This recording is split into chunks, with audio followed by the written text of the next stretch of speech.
Uh, I'll be discussing focus group discussion as a research method. And as far as the focus group research discussion is concerned, uh, one thing, it's not, some people say it's an independent research methodology. Some people are of the opinion that it's a strategy to validate the data. Some people say to generate the data. And so researchers are divided on that. But anyway, uh, but the good thing about this uh, uh, is this, that it is used in both, in quantitative paradigm as well as qualitative paradigm. So when you want to enrich your data or deepen your data from a different insight or a better insight, then also you can use focus group discussion strategies. Second is this, that some people say some researches can be conducted purely on the basis of purely on the basis of uh, what you call mm, uh, focus group discussion only. So in short, first theoretically in which background I'm going to talk about, and then I'll show you something that what is there. As far as the qualitative research is concerned, focus group discussion, complete name is not focus group, but it is called focus group discussion. So it is basically FGD. This is how it is known as. And a focus group discussion is a qualitative research method, and which is generally used in the field of social science. Now the question is that what is the emphasis? Like why it should be used, how it should be used, when it should be used, etc., etc. So the particular emphasis and application in the developmental program evaluation sphere. This is what people say, that application in the developmental program evaluation sphere. And it is a kind of semi-structured interview, but actually it's not an interview. Okay, FGDs are a, people say that it's a semi-structured interview, but basically it's a predetermined semi-structured discussion strategies, right? uh, and but this discussion is always organized by a skilled moderator. It's not like any television anchor or anyone can moderate it. Yes, if the anchor is very clear in his or her aims, he or she can do. But generally it's done by very, very experienced and skilled moderator. And the moderator asks very broad questions, starts with the broad questions to elicit the responses and generate a discussion among the participants.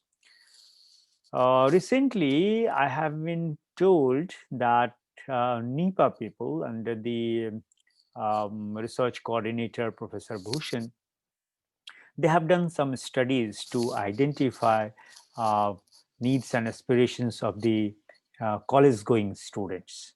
And what they have done, they have conducted this study in different states of India. And when I organized ICCR Research Methodology workshop, I had invited him to deliver his lecture based on some empirical study that either he himself has conducted or somebody else has conducted to share with the participants. So we had 30, 40 participants, almost 60 participants, and he shared.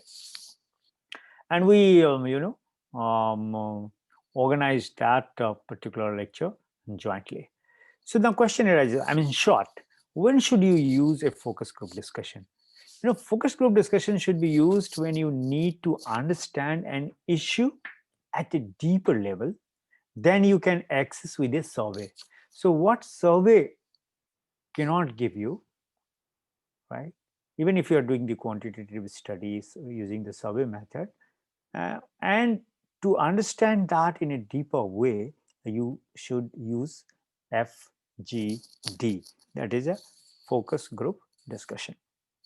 For example, to understand that the needs, aspirations in today's time, why the youth of today is coming to the school or the colleges or the universities, particularly the school and the universities, to understand that.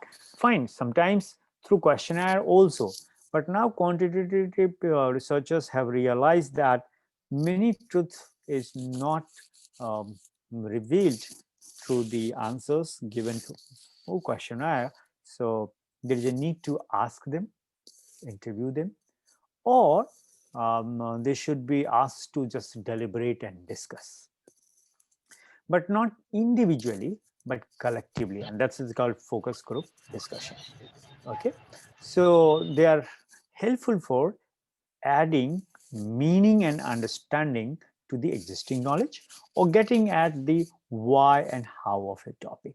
Okay, I mean, um, how much always you can come to know through the survey, through the quantification of the data, but why and how of a problem, if you really want to, and you can do that.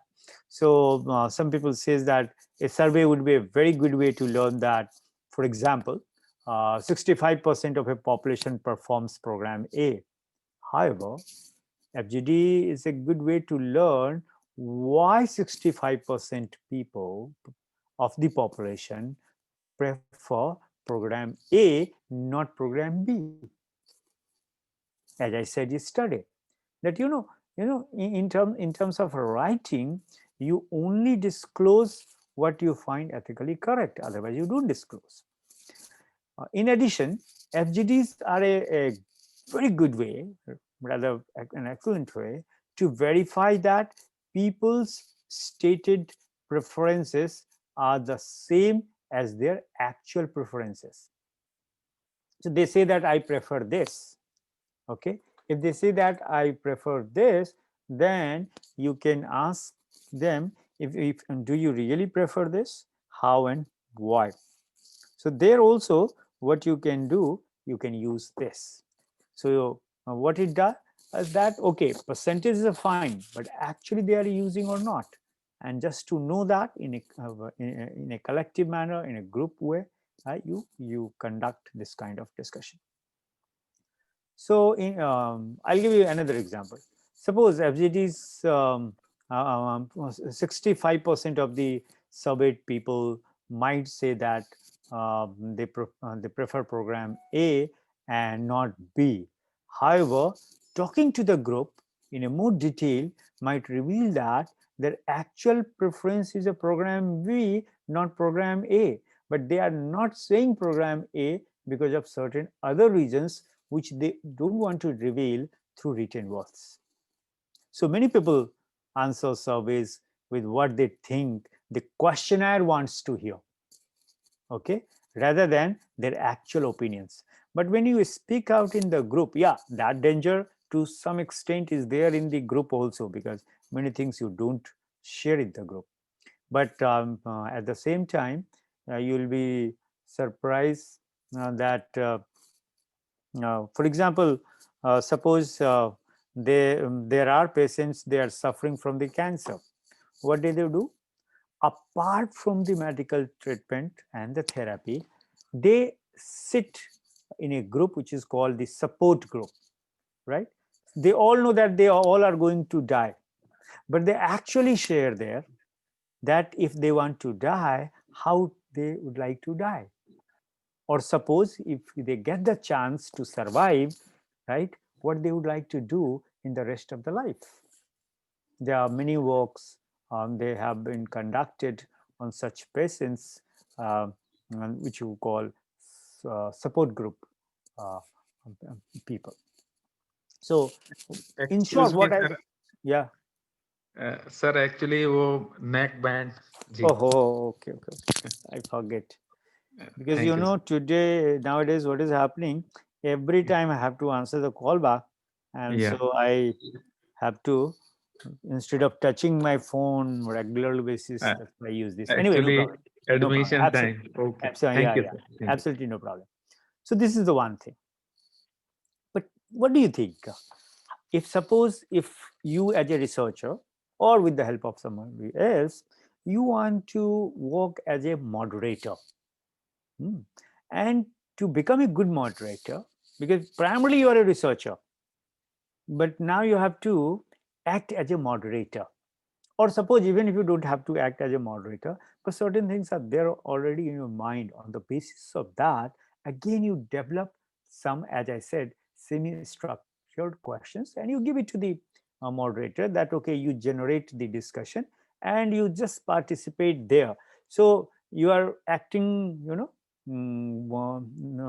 what you call the participant actor. You are noting it down also, you are participating in the generation also, but you are keeping in mind that after all, why am I participating in this discussion? Why I have asked people to gather together to share their experiences. So for that, semi-structured questions you must have. Uh, if your questions are poorly worded, or biased, or awkward questions, can derail a focus group discussion, and it can sometimes, instead of providing you the richer data, the good data, qualitative data, it can spoil the quality of your data.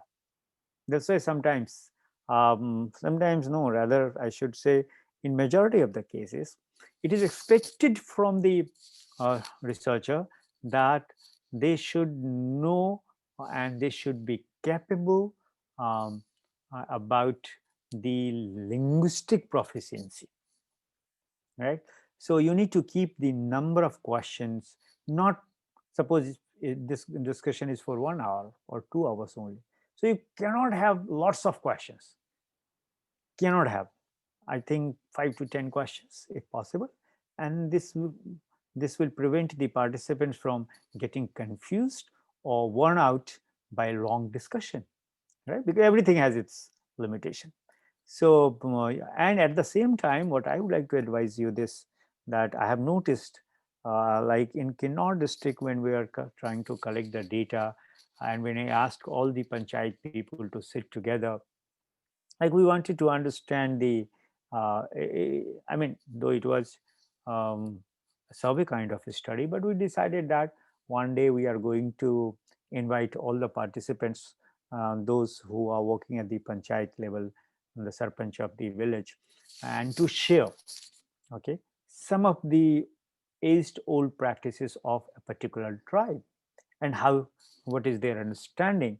And so what I did, we divided into the three: the old people, the generation which was holding the position, and the young generation who actually I mean all the people who belong to that area, but no more they are studying in that area, they are studying outside the state, maybe Delhi, maybe Kolkata, Mumbai, or somewhere else. And we wanted to validate the data, that what's their understanding. And for that, what is expected as a moderator, that you need to keep the question very simple and short, and therefore FGD participants won't get the chance to see the questions like in a survey questions, and that's why you have to mold the questions. Like one of my, not my research scholar, I'm just advisor to that research scholar. She had collected some data, online interview and online survey. Then I said, you do at least one thing. Why don't you invite among the 100 or the 50, at least 10 or 15, and ask them to gather at one place, and now modify your question, mold your same question, and then generate the discussion and see what kind of validation is coming from them. But for that, I said, you do one thing: when you are modifying your same question, which is there already there in the questionnaire, you need to ensure that the wording on questions is very clear. Otherwise, participants will end up discussing the question itself. No, they do need to, rather than what the question was trying to ask. So be very careful that the questions about sensitive issues or topics are asked carefully. Otherwise, the FGD will stop just because people are too embarrassed to answer some questions. They want to answer some questions, but if the wording is not correct, then they, instead of giving you the answer, they would like to refrain themselves and not to disclose. So, my sincere advice will be those researchers who are thinking to use this as a research tool, make sure that the questions are worded in a way that cannot be answered with a simple yes or no, as it happens always in a questionnaire form. Using words like why and how will help elicit better responses from participants. Suppose there are 15 women or 15 men, okay, and you want to understand the phenomena of divorce, right? What its implication on the lives of the people when actually it happens, particularly in a country like India, where it's still divorce is considered as a stigma, and have the two group of the people. And suppose you are interested to understand its impact, psychosocial and emotional impact on the lives of the individuals who have undergone um, through the stress and storm of the divorce processes, what happened. So, what's the male's perspective, and what is the perspective of the female's participants? So instead of how it happened, why it happened, what was the reason, etc., etc. So these things need to keep in mind. Similarly, if you are even constructing the semi-structure questions, what you need to keep in mind is that the question should be probing in nature, question should be follow-up in nature, and the exit question. So three cycle. I mean, you take one concept related to one question, which will be probing in nature, second question follow up, and third will be the exit. Because why? Within 1 hour or 2 hour, suppose you have already formulated 10 questions, all the 10 questions you have to, or the 10 components you have to achieve. Okay, so suppose probing questions you are formulating, then the probing questions, as you know, I don't need to explain that these introduce participants to the discussion topic and make them feel more comfortable sharing their opinions, sharing their ideas, sharing their perspectives within the group or with the group. Okay, क्या आपको पता है कि जब probing questions हम लेंगे तो probing questions का मतलब ही ये होता है कि पहले ये हो जाए, उसके बाद बेसिक जो चीजें निकल के आती हैं वो फॉलो क्वेश्चंस पे आती हैं कि delve further into the discussion topic and the participants opinions. Okay, और जो फर्दर डेल्विंग डीपर इनटू दैट है वो फॉलो अप पे आता है। तो क्या दोनों के क्वेश्चन के वर्डिंग सेम होंगे या क्वेश्चन के वर्डिंग अलग अलग होंगे? किस तरीके से आप प्रश्न पूछेंगे कि एक क्वेश्चन प्रोबिंग का नेचर हो, दूसरा फॉलो अप का हो और फाइनली एग्जिट कर जाए। लेकिन मैं नहीं कह रहा हूं कि यही केवल साइकिल आपको यूज करना है। No no no, what I am trying to say is that हो सकता है कि आप इसके कॉम्बिनेशन में भी यूज करें और इन बिटवीन कुछ और भी करें। जरूरी नहीं है कि एक ही प्रोबिंग हो, एक ही फॉलो अप हो। इट डिपेंड्स कि आपको चाहिए क्या।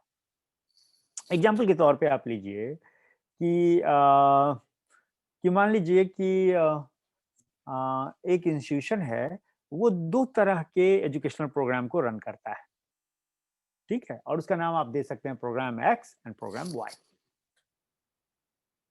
जैसे जो लोग ये स्टडी करते हैं कि ट्रेडिशनल एजुकेशन सिस्टम में और सपोज कि बुनियादी एजुकेशन सिस्टम है या अल्टरनेटिव एजुकेशन सिस्टम है, तो दोनों में अंतर समझना चाहते हैं। तो कई बार हम डेटा कलेक्ट कर लेते हैं स्टैटिस्टिकली, और डेफिनेटली जहाँ तक इंफ्रास्ट्रक्चर का है, जहाँ तक रिजल्ट का है, वो सब कुछ आ जाता है। लेकिन क्यों ऐसा है, क्यों ऐसा है, इसका जवाब मिल नहीं पाता है। तो सपोज कि एक इंस्टीट्यूशन है और वो दो प्रकार के एजुकेशन प्रोग्राम को रन करता है। Suppose there is an institution that runs two educational programs and he or she is interested that which program is better and why. Okay, or you can say why program X is better than program B, or why program B is attended by more people than why program Y than program X. अब किस तरह के सवाल आप पूछेंगे? For the similar kind of thing, you have the two sets of the programs, because this is how researchers do it. So, what kind of question do you think? I'm sorry, it's a one-way traffic, but next time we'll make it sure that on whichever platform we are, I will make sure that you can have dialogue with me, simultaneous dialogue. That what kind of questions you will formulate? Do you think that the same questions are you going to use when you are asking the questions when focus group discussion is there? The kind of questions you have already asked in questionnaire? No, definitely not. The nature will be completely different one. Fine.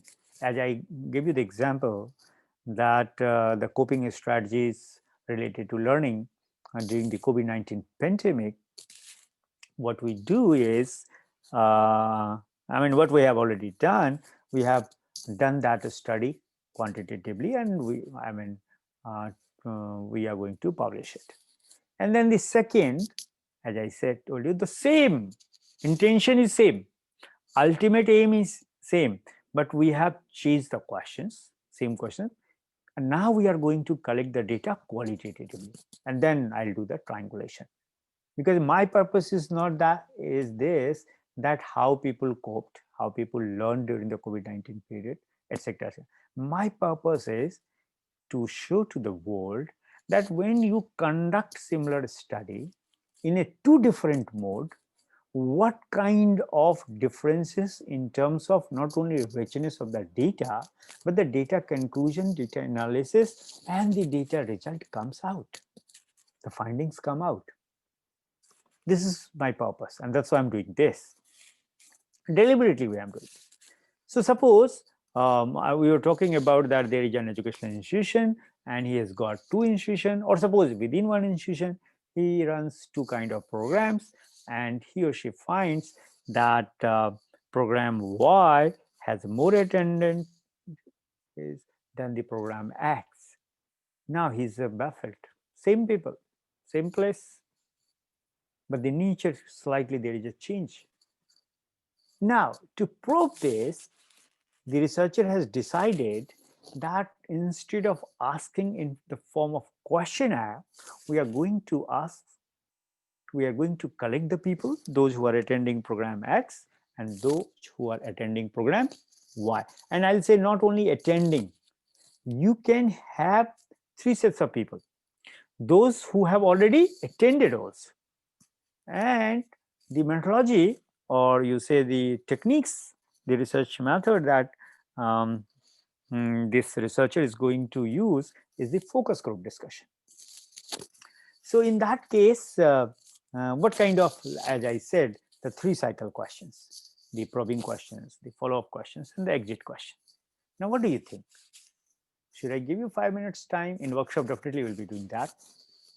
We'll be taking three problems from three areas: one education, one psychology, one management, or any other, depending on the people, the kind of people are there in our group. Whenever we'll organize, we don't know.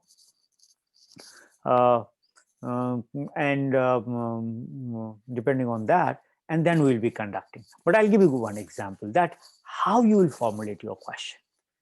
And even the kind of three group, suppose I divide all the people in three groups and I ask them to formulate a question. And but question should be probing in nature, question should be follow-up in nature, and question should be exit in nature. Okay. So what you will do? How it will be done? No. So let me start with the probing questions. So the very simple question that will be there: how familiar are you with our programs? But we are not going to ask any single individual. As I said, suppose 25 people are sitting, 25 or 25, 20 to 25 people are sitting in a circular way or in a semicircular mode, and then the moderator has asked this question. And please what you need to keep in mind that don't pinpoint this question, don't pinpoint this question to a particular individual. That's a group question. How familiar are, don't say you, rather say how familiar are you people with our programs. Don't say you. See the difference. Why? Because this question is not for the individual, rather, this question is for the group, because you call it focus group discussion. So I have seen, some focus group questions, semi-structured questions people send, say, sir, this is our question. I said, my goodness, be very particular. If, because this question is not addressed to one individual, this group is for the group. So don't say you, say you people, or you all, etc., etc. Small change. Similarly, how often do you attend our programs? No. Fine. Content is right, but intent is slightly problematic here. Why? Again, what is the mistake? The mistake is, again, what this researcher has done. This researcher has formulated the question keeping an individual in mind. On the contrary, he or she should have formulated this question keeping the group in mind. So how often do you all attend this program, our program, or program X, or program Y, etc., whatever you have named it, right? And then you say, okay, we have two sets of program, and one group will be a mixed group. So one group will be those who have attended only X, who have already attended and who are attending. Similarly, program Y, who have already attended and who are attending. And the third group will be the mix. So suppose in that you can take 50, 50, 60, whatever availability, those who have attended X and Y both.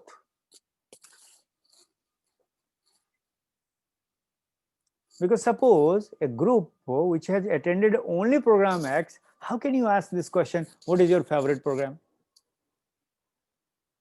X or Y? You can't ask this question.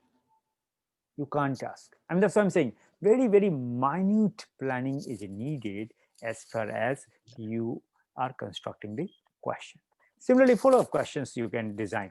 And keeping, say, for example, guidance and counseling program X and guidance and counseling program Y.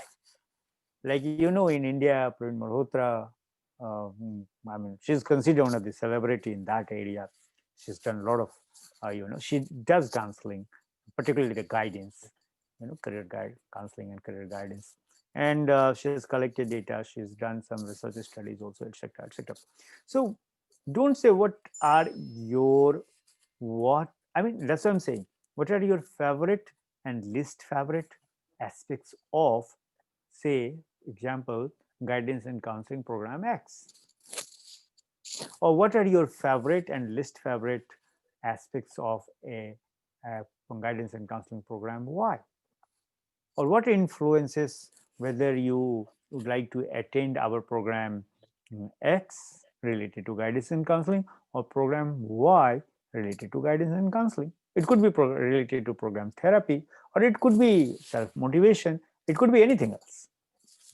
And what influences whether your friends attend a program? Now, why this question?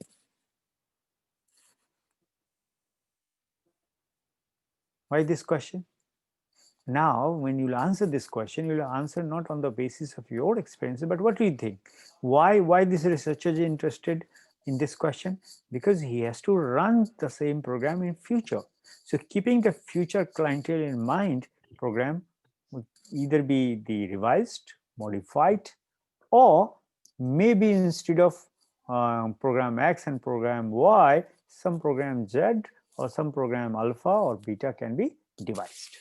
Similarly, when you are formulating the questions like exit questions, is there anything else you would like to say about our program? It means we are hinting that, oh, no more, we are interested. If this is last question, please come out your answer. Is there anything else you would like to say about this? No, it means now the program is going to end. Okay, so I mean, in short, these things should be kept in mind.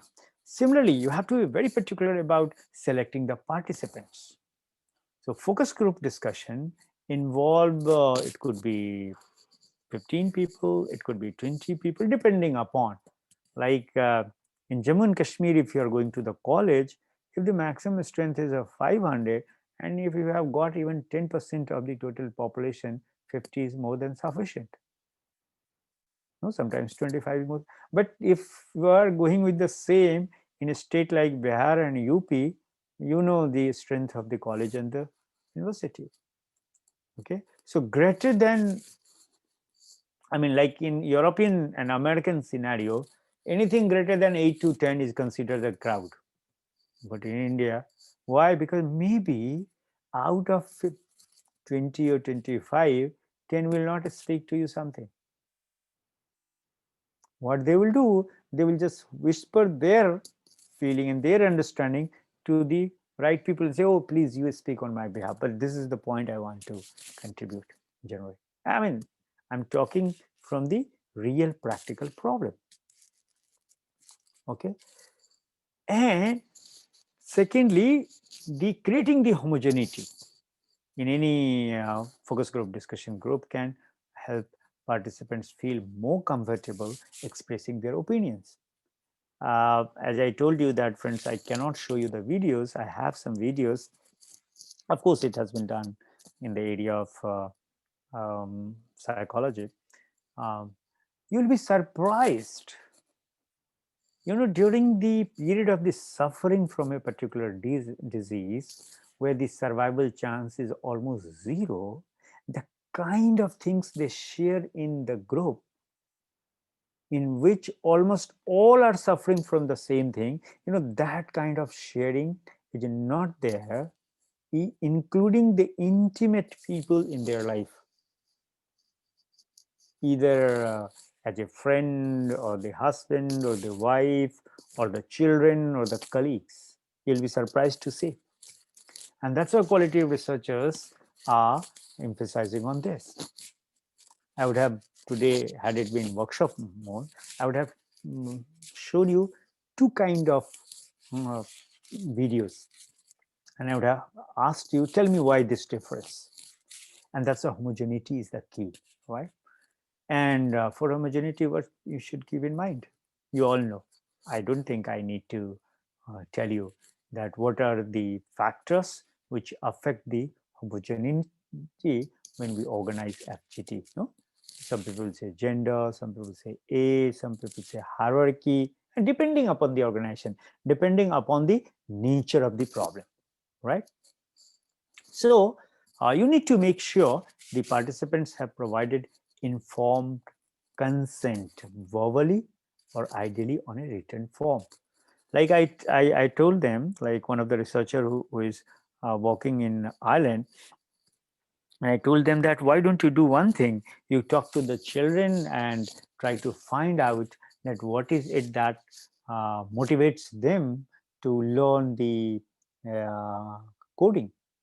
No, now in India, during this pandemic COVID-19 period, some agencies have started teaching coding, paid one. But there is a platform I know in the world, they teach free of cost. And majority of the people who are associated with that platform and teaching the small children or even the big one, free of cost. It's a voluntary organization completely. Okay. You know what she told me? She said, sir, until unless their parents say, however great research we are doing, we are not allowed to talk to them. So depending upon the situation and the context and the culture, okay, it happens. But make sure the participants have, and therefore it is needed that they must have given you the consent either verbally, okay, or ideally, if they give you the written form, it's a good one, in line with research ethics, which are practices in a best way. and you need to be very sure to make the location and time of the visit clear to all participants. Okay. Similarly, suppose if you participate, some participants not showing up, what you will do? What you will do? That's the possibility. Like in the form of questionnaire, you have distributed to 100, but sometimes you get 60, 50. Similar kind of thing is going to happen here also. So you need to keep in mind all these. These are the small things. At the same time, what I will say, what are the moderator techniques for focus group discussion? First, let me talk on the basis of my personal experiences. See, as a moderator, it's very difficult. But if you'll try not to swayed by the your context, your own preferences, the background, etc., etc. I mean, it is expected that you should all, which is not possible, frankly speaking. 100% possibility is not there, or 100% accuracy is not there. To remain neutral, to ensure that everyone feels comfortable expressing his or her opinion. Okay, so I mean, it is advised that no nodding, no shaking your head, no raising your eyebrows, which generally moderator does. No, neither agreeing or disagreeing with the comments. Why? Because you are not, in the moment they will see this, they will not come out with the kind of answer which you actually need. You say, oh, I see. Whether it's that response is not good or bad. I remember in MPhil, I had to interview. Initially I had decided to interview 10 adolescents. So later on, I dropped the idea. So there is a psychologist in Delhi FM. She used to come very regularly with a program called Psychos, and then the head of department that time asked me, okay, why don't you talk to her? And she gave me 3 days training that actually how to conduct an interview from the psychological point of view, regularly 3 to 4 hours, all the 3 4. So I went and I came back, and then I used to show her, and then again she used to give me the feedback, and I used to reform myself, and then I stood. And finally, even then, the things were not coming. Then I decided, oh my God, I have to conduct this study in a different way. So I sought the permission from their parents, and I spent at least, 1 month, 1 to 2 months with each individual case uh, for my study to collect the deeper level of data. Okay, and therefore, that's what I'm saying. As a moderator, suppose you're a researcher and you're performing a task like a moderator, you shouldn't do nodding or shaking your uh, head or raising your eyebrows or agreeing or disagreeing with the comments or praising or denigrating the participants. No. Similarly,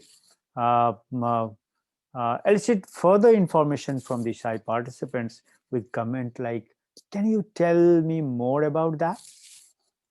Help me understand what you mean. Or can you give you some examples what you have said right now? Etc. etc. And that's why the personal ability influences the data collected through focus group discussion strategies.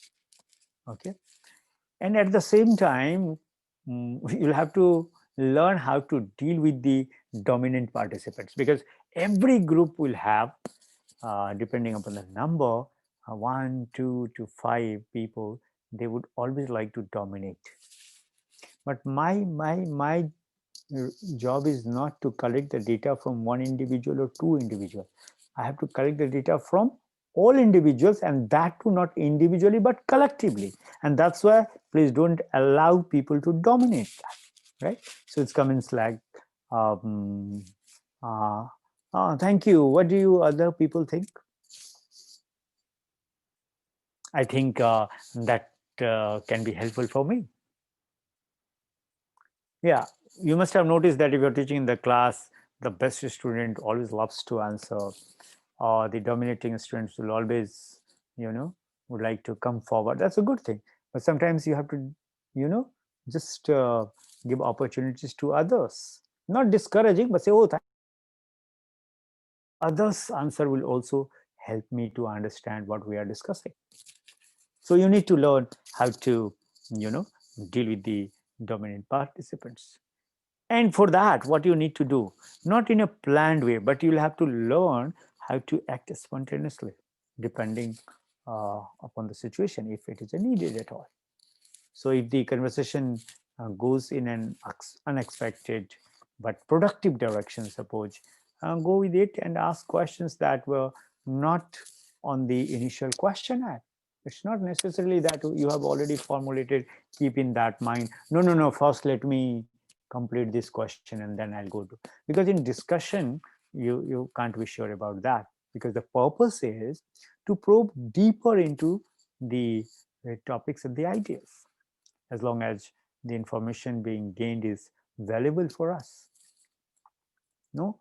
And so that what you need to do, always you need to paraphrase or summarize or restate the statement, no. Oh, can I say that what you people have just told me, that it means this, then you know what will happen. Some people who agree, they will say yes, but some people who don't, they would like to add something else. Yes, right, partly right, but this is what mean I wanted to convey. Okay. And then you need to learn how to, you know, um, what are the other things to note. I think I am taking much time, and so I'll stop here, and um, but few more points, 5 minutes more, and then I'll do my slide presentation. So you say, I mean, these are very small things, but they are very important. I would like to share with you, recently some channel said, so we have set of questions and we would like to ask you the questions, and we would like to uh, respond to those questions. And so what they did, there were two guys, one was handling the camera and other was the mic and the question. And you know, I was thinking that, oh, recording is going on, so I kept on telling, they kept on asking me the questions. Suddenly, what happened? A third person entered in the room because he had some urgent work, my assistant, and he said, "Sir, recording is not taking place because your this camera is off." And why it was off? Because battery was gone. So what I had to do, I had to redo what I had done. So you should know your audio equipments, your video recorder, your smartphone, whatever it is, works well if the phone has got, you know, got good battery life or not. All these things you have to, and you need to transcribe the FGD, which I called focus group discussion, as soon as the conversation is completed. Why? So that the nuances of the dialogue are not lost in the annals of time, because you forget many things. Like today, I am telling you, because today we have interviewed all my almost 40 people today, 40 to 50 people today, for 4 PhD seats in our department. Well, very interesting questions came up when some people were presenting their synopsis, and when we all faculty asked the question, and she said that I am a tribe, I belong to the tribal community. I said, why you are a tribe? Why not I am a tribe? Or there were other people sitting with me. One tribal representative was also. I said, why they are not tribes? Sociologically or even historically. Tell me. You know, sometimes, you know, whatever you do recently and start you transcribing the things, then some new insights come, and therefore my suggestion will be, don't think that, oh, today recording we have done and tomorrow we'll yeah, if the situation and the condition is not allowing, don't do. But if it is allowing you, then my simple suggestion will be, do it that day only. Why? So that the nuances of the dialogues are not lost in the time gap. So it is the best to take the notes in the midst of the dialogue and after the episode with the participants, and therefore reflective notes make for robust qualitative data. Do you know there is software, if you suppose you have already given your questionnaire there and intention as well, so after discussion they summarize the points also. Okay, but anyway, um, so ideally, uh, if you're conducting in not in India but others, they say that you'll have to pay something, but it depends how much resources are available to you. Otherwise, generally they would come out with that. But anyway, I would like to stop here, friends. And what I would like to do is, instead of talking, keep on talking and talking, to make my presentation focused, I would like to share what uh, I generally do, but I'm not going to present today the big slides, but a smaller one, and I'll show you something that which is important, or I don't know. Let's see. So this is what I think you can see my slides well, and this is the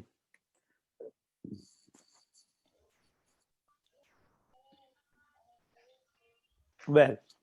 So focus group as a research method, and I think that I have already talked about the guidelines, but still in a very pinpointed. I'll give you a subtle example in terms of written words, and then what are the issues with the guidelines for focus group discussion, and I'll also be talking about other concerns related with focus group discussion.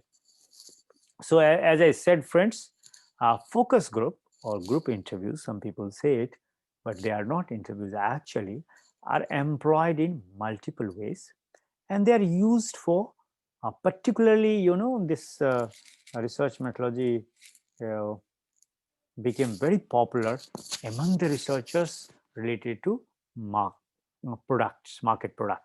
For example, I generally ask people, tell me, out of survey method, which industry is the most beneficial in today's time?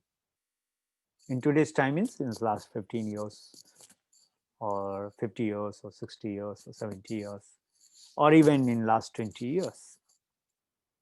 Any idea? Any clue? That's people, when they started conducting survey, or in last 100 years, which industry is the most beneficial of that? Anyway, you try to guess.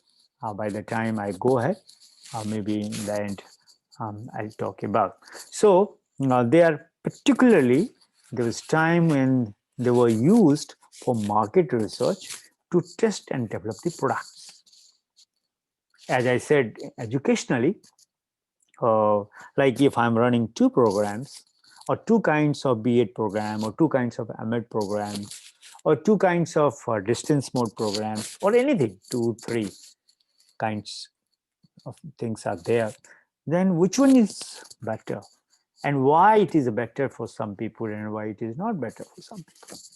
So evaluation and policy researchers are often use them to ascertain responses to institutional interventions. Right. So one of the major goals of focus group discussion is on the evaluation and the policy contribution, and therefore evaluation and policy researchers are often use them to ascertain responses to institutional intervention. So focus group are, as I said, I mean, people say, I don't know why I don't agree, but I have written the same thing, are group interviews that are structured or semi-structured to foster talk among the participants about a particular issue. किसी एक समस्या पे वो लोग जो participate कर रहे हैं उनका दृष्टिकोण क्या है. ठीक है, जैसे अभी बिहार का इलेक्शन हुआ और कोई रिसर्चर इसमें इंटरेस्टेड है जो भी रिजल्ट आए, किसी भी पॉलिटिकल पार्टी के फेवर में रिजल्ट आए, वो ये जानना चाहता है, ये नहीं वो जानना चाहता है कि कितने लोगों ने इसको वोट दिया और कितने लोगों ने उसको वोट दिया, कितने लोगों ने इन दोनों को नहीं छोड़ के किसी और को वोट दिया। वो ये जानना चाहता है वो कौन से फैक्टर थे जिसकी वजह से इतने परसेंटेज लोगों ने पॉलिटिकल पार्टी एक्स को वोट दिया और इतने लोगों ने पॉलिटिकल पार्टी वाई को वोट दिया। या जैसे हम पहले पूछ लेते हैं कि आने वाले इलेक्शन में आप चुनाव वोट करने जा रहे हैं तो क्या आपके मुद्दे होंगे, किस चीज को ध्यान में आप रख के देंगे। तो suppose I as a social scientist I am interested in that. अब लोग कहेंगे कि क्या इसलिए कि ताकि पॉलिटिकल पार्टी समझ पाए कि अगली बार वो चुनाव लड़े तो किन किन मुद्दों को रखेंगे, नहीं।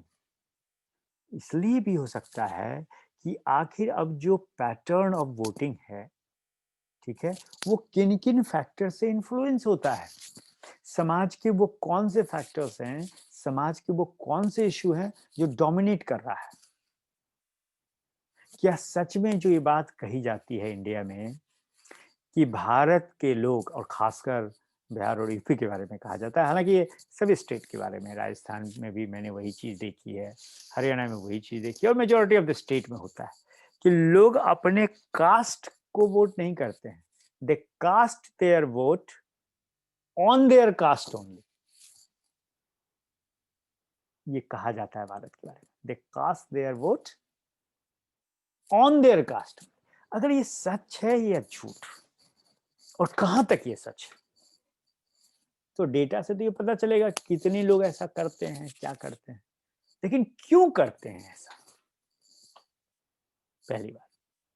और दूसरी बात, अगर उसमें लगता है कि नहीं अब ऐसा नहीं होता, उसमें बदलाव आया है, तो उस वो जो वोटिंग पैटर्न की जो चेंज पैराडाइम है, वो चेंज किन चीजों से इन्फ्लुएंस हो रहा है, अब वो कौन से फैक्टर है। क्योंकि रिसर्चर को इससे मतलब कोई नहीं होता कि कौन सी पॉलिटिकल पार्टी सत्ता में आ रही है और नहीं आ रही है। तो पॉलिटिकल पार्टी का अपनी स्ट्रैटेजी है, वो करेगी, कभी अच्छा करके सत्ता में आ जाएगी, कभी बहुत खराब करके भी खराब पार्टी करेगी, और कुछ दिनों के बाद लोग भूल जाते हैं और फिर सत्ता में आ जाती है।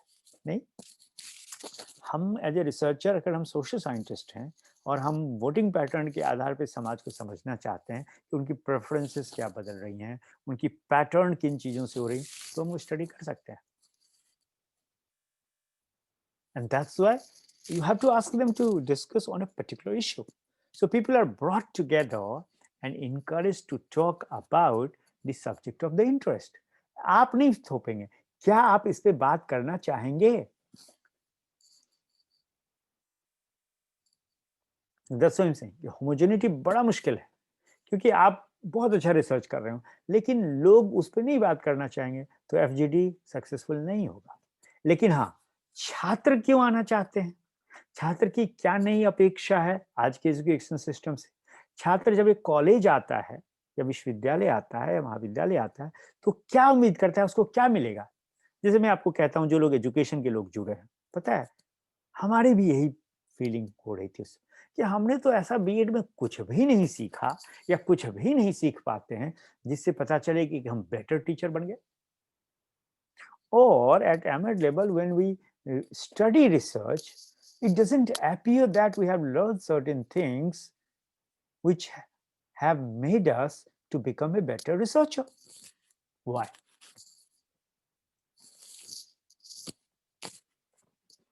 This is the general feeling. आप इसी पे रिसर्च कर सकते हैं, और इस रिसर्च को कराने के लिए ठीक है एक क्वेश्चनर से भी डेटा ले सकते हैं, मैं नहीं कह रहा हूँ वहाँ यूजफुल नहीं, पर मुझे लगता है कि एफजीडी का यूज किया जाए तो रिचर डेटा मिलेगा जो क्वालिटेटिव इन नेचर होगा, नॉट ओनली इन क्वांटिटेटिव होगा।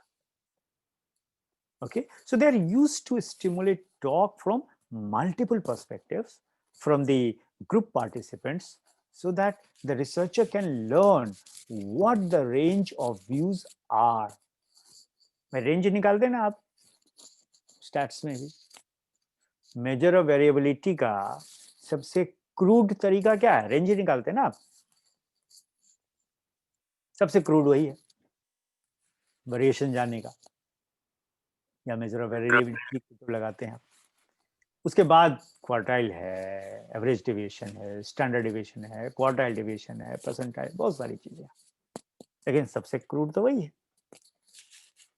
तो यहां भी लोगों की पर्सपेक्टिव का, लोगों के व्यूज का रेंज क्या है ये पता करना है, लेकिन not in terms of number but in terms of quality. So focus group is used to stimulate talk from multiple perspectives from the group participants so that the researcher can learn what the range of views are. And they are also used to promote talk on a topic that informants might not be able to talk so thoughtfully about in individual interviews. कुछ बातें हम अकेले नहीं कह पाते हैं किसी के सामने, लेकिन सब लोग मिल जाते हैं। कभी आपने पढ़ा होगा ग्रुप डायनामिक्स क्या होता है, या ग्रुप साइकोलॉजी क्या है, या साइकोलॉजी ऑफ मास क्या होता है, साइकोलॉजी ऑफ क्राउड क्या है। जो बात व्यक्ति अकेले नहीं कहता है, और जब वो कोई रैली करता है, कोई सभाएं करता है, कोई गैदरिंग करता है, तो देखिए उसमें कह जाता है कि नहीं कह जाता है, सही या गलत, आई am not talking about that. लेकिन जो उसको अकेले इंटरव्यू में कहने की हिम्मत नहीं पड़ती है, वो उस अपने ग्रुप में कह जाता है। हो सकता है दूसरे ग्रुप को गलत लगे। तो what is the range of the views? So group participants can stimulate each other. Why it happens? It happens because group participants can stimulate each other to articulate their views or even to realize what their own views are. और कई बार आपको लगता होगा, अरे वो भी तो बोल रहा है जो मैं बोलना चाहता था, तो मैं जो वो नहीं बोल पाया और जो मैं चाहता था बोलने के लिए, अब टाइम है, बोलो, डिमांड करो, कहो। आज ही मैंने एक सवाल पूछा एक मतलब उडवी रिसर्च स्कॉलर से, जेआरएफ थे दोनों, कि सपोज कि आप फिनोमेना ऑफ डिवोर्स पे स्टडी कर रहे हैं, ठीक है, और एक व्यक्ति 10 व्यक्ति से आप मिले और आपको पता है कि 10 ने, all the 10 women or all the 10 men are divorced. सबसे मिले, आप कौन हैं, क्या हैं, बताया। एक से आप मिलते हैं तो कहता है I am so and so, और बड़ा शॉर्ट होके कहता है आई एम ए डिवोर्सी। बाकी 9 ने नहीं कहा। इसको कैसे इंटरप्रेट करेंगे? Why the 9 people in a group of 10, 9 you know, but they themselves haven't told you that they are separately, individually, they are divorced. But there is one, he or she has emphasized and asserted, I'm a divorcee. अब इसको कैसे लिखेंगे qualitative? मैंने पूछा उससे, क्यों ऐसा होता है? क्वेश्चन एड में पूछिए तो 10 के 10 आपको बता देंगे, लेकिन बोल क्यों नहीं पाया? लेकिन उन्हीं 10 को जब एक साथ आप बिठा दीजिए तो पूछिए कि what was it that really compelled you to get separated, to to seek divorce or to divorce someone? और जब सिमिलर काइंड होंगे नेचर में, तो they will be able to speak out. Why? Because each and every individual and each and every participant in a group, I mean, it has been observed, can stimulate each other, can motivate each other to articulate their views or even to realize what their own views are. But there is a problem with the uh, focus group. What's that? A major problem with focus group can be that individuals may not share important experiences they have had because they are too embarrassed to share them in the group. जैसे मुझे याद है, मैं उस समय हरियाणा में पढ़ा रहा था, और दिल्ली यूनिवर्सिटी में जो बीएड में एडमिशन होता है उसमें इंटरव्यू बड़ा इंपॉर्टेंट कंपोनेंट होता है। थियरी में कितने मार्क्स आए उससे नहीं, इंटरव्यू में आप क्या परफॉर्म करते हैं, क्योंकि वो बिलीव करता है कि until unless a teacher knows how to articulate, teacher's communication skill is good, Knowledge, theoretically fine, right? Literally fine. But is he or she capable to communicate those knowledges to the students? उस पर बहुत ध्यान दिया जाता है, यानी उसकी total personality कैसी है।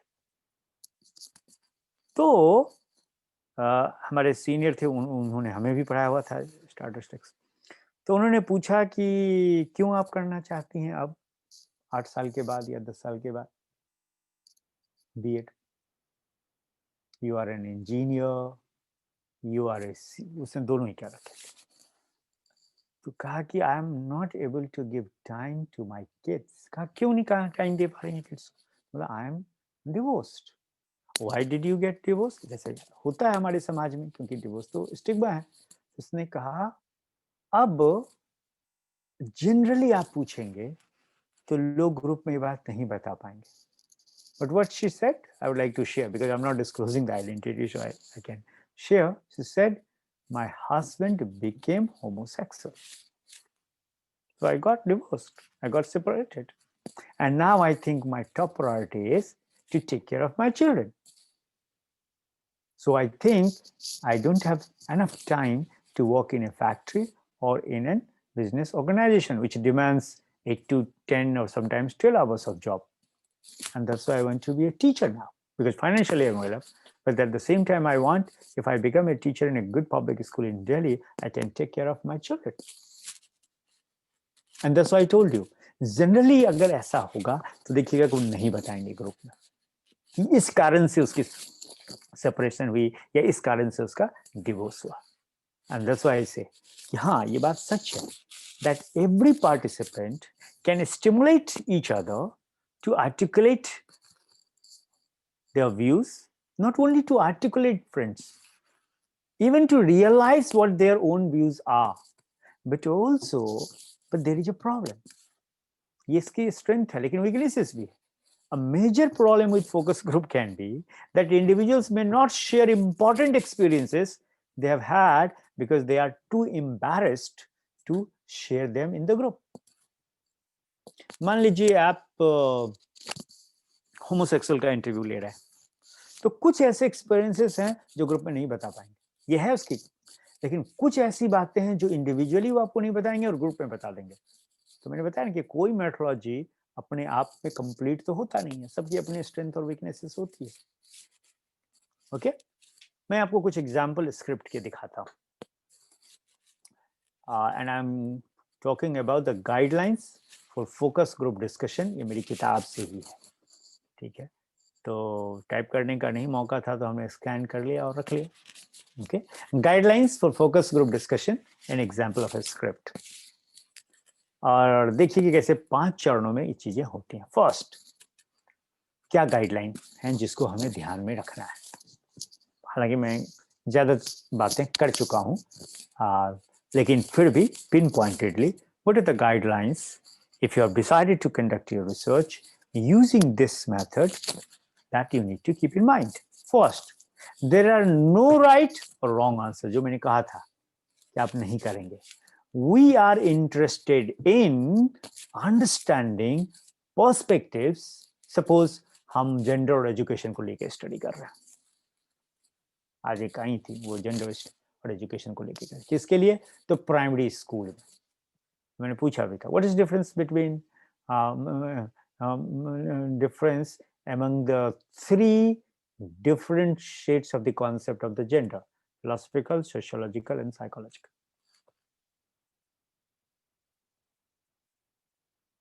And that's the first thing that you need to keep in mind, friends, that there are no right or no wrong answers. I'm not interested in that. People are saying rightly or wrongly. I'm interested in the range of their views.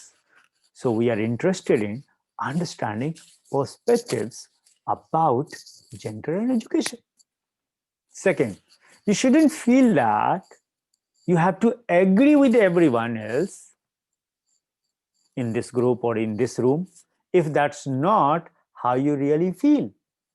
I repeat, friends, कि हाँ, आवश्यक नहीं कि आप उस बात से सहमत होइए जिससे आपको लगता है कि सहमत नहीं हुआ जा सकता है। नहीं, ये आपका कंसर्न नहीं है। सपोज आप एक पॉलिटिकल पार्टी एक्स की आइडियोलॉजी को कैरी करते हैं, लेकिन पॉलिटिकल पार्टी वाई की आइडियोलॉजी को कैरी करने वाले लोगों का फोकस ग्रुप डिस्कशन कर रहे हैं, तो हो सकता है बहुत सारी चीजें आपको लगे कि ओहो नहीं नहीं नहीं, इससे तो सहमत हुआ नहीं जा सकता है। लेकिन एज ए रिसर्चर जो सेकेंड इंपॉर्टेंट एडवाइस दिया जाता है वो ये, you shouldn't feel that you have to agree with everyone else in the group who are sitting in the lawn or in the room or anywhere, if that's not how you really feel.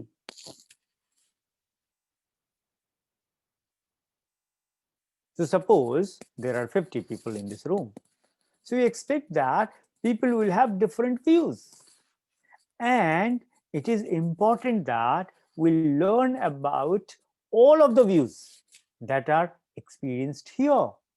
क्योंकि मैंने कल ही शायद आपको कहा होगा narrative inquiry के दौरान या पहले दिन ही कहा होगा, what is important qualitative research के लिए, the essence of the experience of the human beings.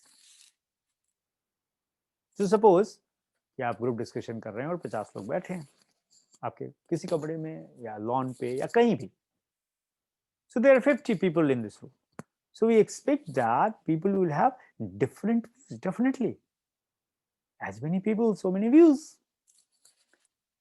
और इसीलिए आज भारत का वोटर कंपेल्ड नहीं है कि वो पार्टी एक्स को वोट दे, वाई को दे, कैंडिडेट जेड को दे और पी को दे ना। आज वो नोटा का भी आया है ना बच्चे। 1947 में तो नहीं था, 1950 में भी नहीं था, 60 में भी नहीं था, 70 में भी नहीं था, अब है क्योंकि लोगों ने इस बात को रियलाइज किया। So that there are suppose 50 people in the room, and so what do you expect? We expect that people will have different views, and it is important that we learn about all of the views that are represented here. But if you find yourself feeling upset about the talk, you can leave at any time.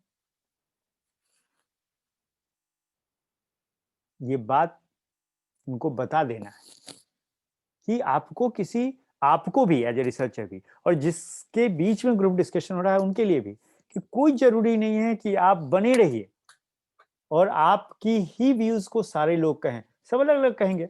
आपको लगता है कि नहीं इस views से मैं सहमत नहीं हूं और इस पर मैं नहीं, आप जा सकते हैं।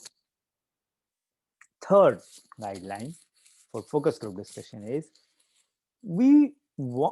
जो आप उनको बताएंगे, we want you to feel comfortable saying good things as well as critical things. Don't say bad things, critical things.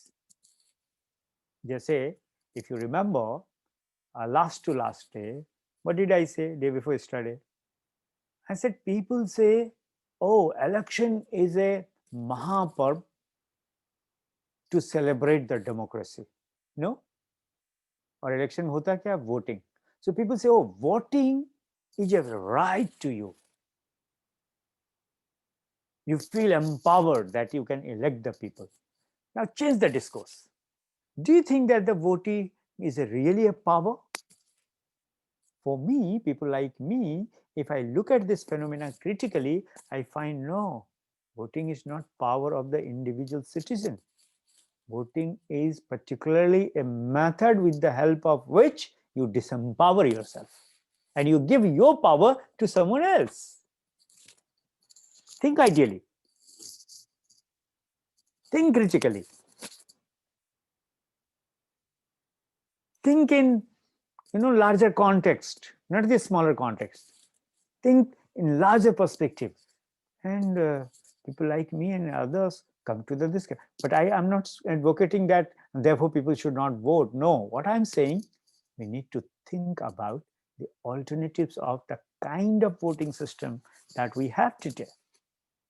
इसलिए अमेरिका में आप देखिए क्या हुआ, अमेरिका में कई बार पॉपुलर वोट ज्यादा मिलते हैं हारे हुए कैंडिडेट को और जीत जाता है कोई और, क्योंकि पॉपुलर वोट के आधार पे अमेरिकन इलेक्टोरल सिस्टम में किसी भी प्रेसिडेंट का सिलेक्शन नहीं होता है। इलेक्टोरल कॉलेज के आधार पर होता है वगैरह वगैरह, खैर that's a different issue. Okay, so we want you to feel comfortable saying good things as well as critical things. We are not here to promote a particular way of thinking about gender and education. ये बातें आप उनको बता देनी पड़ेगी. We just want to understand how students coming into this university make sense of it. मैंने आज पूछा था उससे कि मान लो जेंडर एजुकेशन पे स्टडी करोगी तो कौन से रिसर्च मेथोडोलॉजी का यूज करेंगे. किसी एक ने नहीं कहा. 4-5 लोग लेके आए थे कि हम जेंडर एजुकेशन पे करना चाहते हैं कि हम क्वालिटेटिव रिसर्च करेंगे, हम सर्वे करेंगे. किसी एक ने नहीं कहा कि हम फोकस ग्रुप डिस्कशन भी कर सकते हैं, उससे भी हम जान सकते हैं उसके कॉन्सेप्ट को वगैरह वगैरह.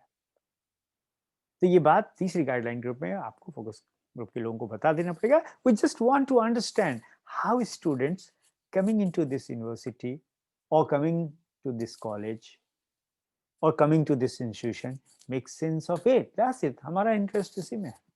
Fourth, we ask that you talk one at a time so that we can be sure to hear everyone's views and get them and on tape. क्योंकि सब एक साथ बोलेंगे कोर्स आंसर कुछ कैप्चर ही नहीं कर पाएंगे, आप कुछ सुन ही नहीं पाएंगे, कुछ समझ ही नहीं पाएंगे. Fifth guideline, when you say something तो आप उनको कहिए कि प्लीज से योर नेम. क्योंकि कई बार ना हम अपने रिसर्च एनालिसिस को ऑथेंटिकेट बनाने के लिए उस इंडिविजुअल को नाम लेके कोट करके उसके स्टेटमेंट को एज इट इज लिखते हैं. देखिए आप सारे क्वालिटेटिव डेटा की एनालिसिस देखिए. So please say your name first so that the person transcribing the tape will know who is talking what. So you can say simply, this is Arvind, this is a Mohan, this is Molly, whatever, and this is etc etc. Okay, now जो मैंने कहा था कि जो question है जिसमें मैंने 3 cycle दिया था, probing, follow up and exit, no? So questions to organize some issues involved with focus group.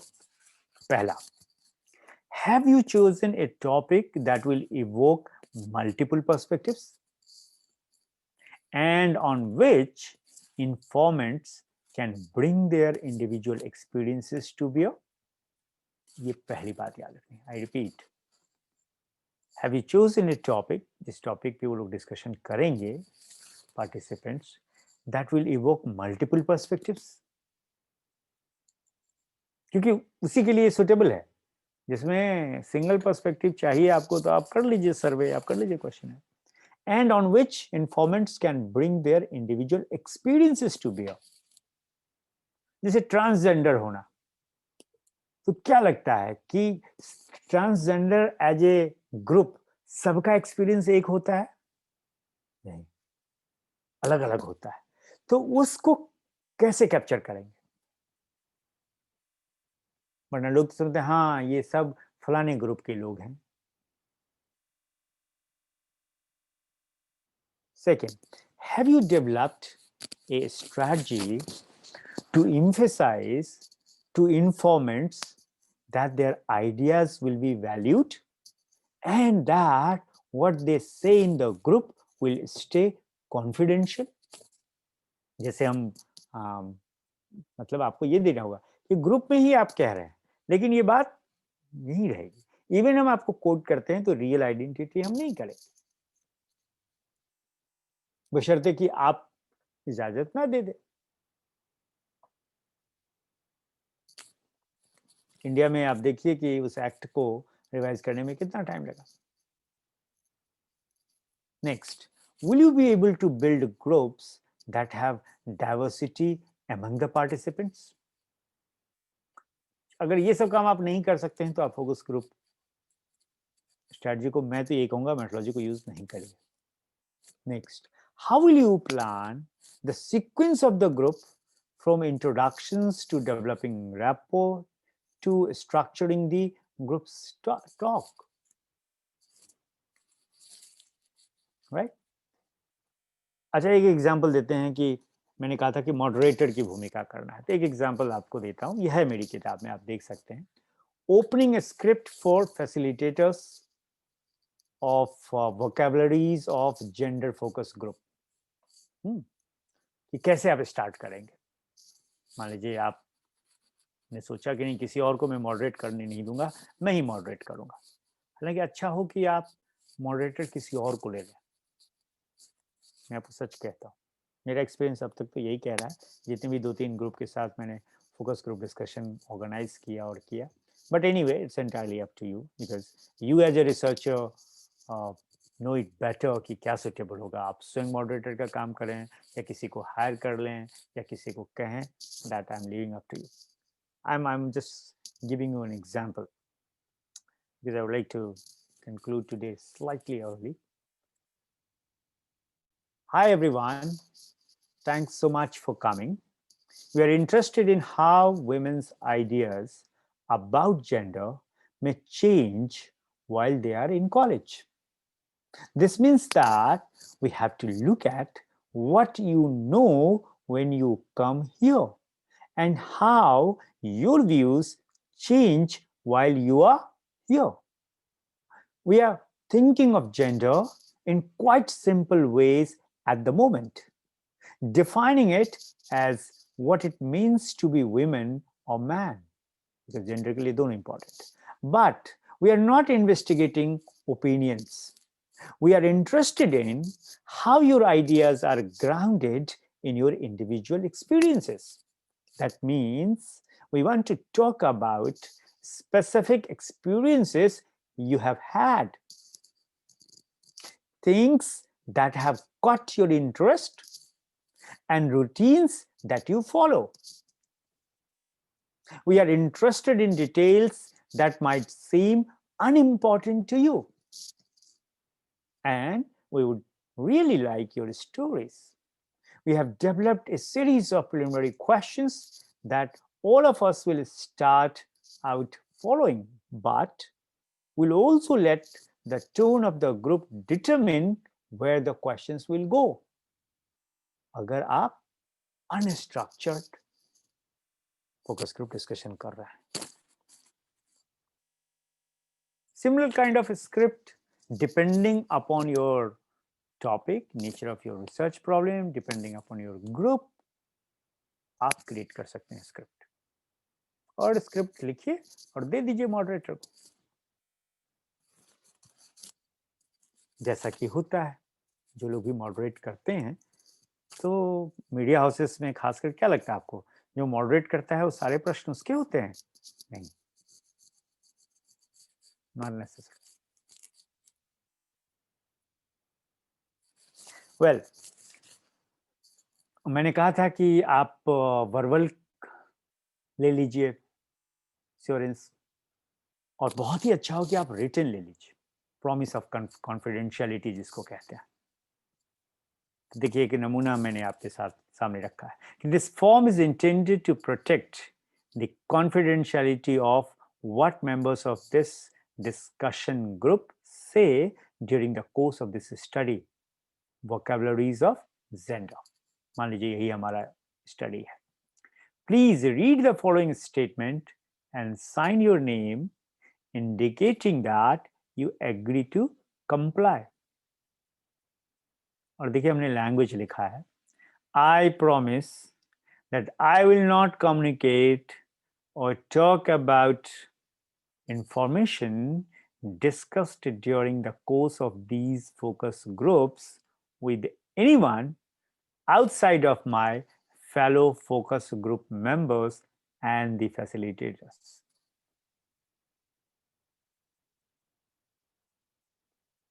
वरना आपको पता है कि गॉसिप कल्चर पूरी दुनिया में, अभी एक स्टडी हुई है पता है आपको, हालांकि gossiping is a very important part of human existence and human culture in almost all cultures of the world, frankly बताऊं, और वो बहुत जरूरी भी है जिंदा रखने के लिए, बहुत जरूरी है गॉसिपिंग। मैं आपको बता रहा हूं, जो लोग कहते हैं कि गॉसिपिंग बहुत घटिया बातें हैं, स्टडी ये बताता है कि गॉसिपिंग बहुत जरूरी है और एक स्टडी की गई है ये जानने के लिए कि गॉसिपिंग जब आप करते हैं तो उससे क्या मिलता है आपको, क्यों चुगली करते हैं, क्यों मनुष्य चुगली करता है।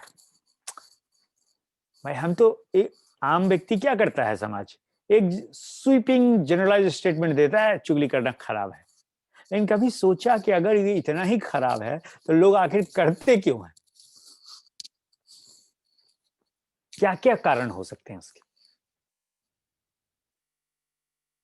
जैसा मैंने आपसे उस दिन कहा था कि जो लोग कहते हैं झूठ ना बोलो या मैं झूठ नहीं बोलता हूं या झूठ नहीं बोलना चाहिए, ये अपने आप में सबसे बड़ा झूठ है, क्योंकि इस धरती पे कोई मनुष्य होता ही नहीं जो झूठ नहीं बोलता है।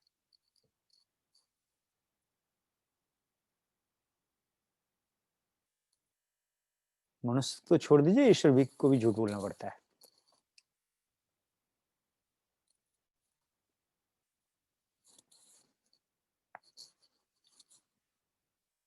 ठीक उसी तरीके से कि उस कॉन्फिडेंशियलिटी को मेंटेन करने के लिए आई प्रॉमिस दैट कि हम इस बात को नहीं बोलेंगे, नहीं कहेंगे। तो ठीक उसी तरीके से मैं इस बात को कहना रहा हूं कि आखिर लोग कहते हैं कि भाई गॉसिप नहीं करनी चाहिए, फिर गॉसिपिंग होती क्यों है। एक सोशल साइंटिस्ट होने के नाते अगर मेरी इसमें अभिरुचि है तो मेरा ये रिसर्च का टॉपिक होगा। आपको अजीब लग रहा होगा सुन के कि मैं क्या कह रहा हूं, मैं आपको ठीक कह रहा हूं। दुनिया की, जैसा कि मैंने कहा कि हर संस्कृति में गॉसिपिंग होती है, कानाफूसी होती है, चुगली होती है। तो क्यों करता है मनुष्य। मैं मान लीजिए एज ए रिसर्चर इसमें इंटरेस्टेड हूं, कमाल कमाल के फैक्ट निकल के आते हैं। और एक फैक्ट ये भी आपको बता दो, दुनिया में सबसे ज्यादा कानाफूसी एशिया में होती है, और एशिया में भी भारत में। और उसका सबसे बढ़िया एग्जाम्पल है कि दो, जिसको आजकल सोशल मीडिया कहा जाता है, पता नहीं क्यों इसको सोशल मीडिया कहते हैं, मैं तो इसको कानाफूसी मीडिया कहता हूँ, चुगली मीडिया। व्हाट्सएप और फेसबुक। पता है दुनिया में सबसे ज्यादा कौन जुड़े हैं इससे, इंडियंस। और सबसे ज्यादा एक्टिव ये दोनों ही कहाँ होते हैं, यहीं पे होता है। और अल्टीमेटली देखिए फेसबुक के ऑनर ने व्हाट्सएप को भी खरीद लिया, आपको पता होगा। मैं तो कई बार लोग देखता हूं कि वीसी का भी सिलेक्शन हुआ नहीं है और लोग व्हाट्सएप पे ही किसी को वीसी बना देते हैं। ऐसी बहुत सारी खबरें। तो मैं कहने भी लगा हूं, मैं कुछ लोगों से पूछता भी हूं कि ये नॉलेज कहीं व्हाट्सएप यूनिवर्सिटी की नॉलेज तो नहीं है या फेसबुक की तो नहीं है, क्योंकि सोशल मीडिया की ऑथेंटिसिटी बहुत बड़ी प्रॉब्लमेटिक है, बट पीपल आर डूइंग। मान लीजिए कि कोई खबर 1 लाख तक पहुंच गई तो 1 लाख लोग मान लेंगे कि हाँ यही ऐसा हुआ होगा।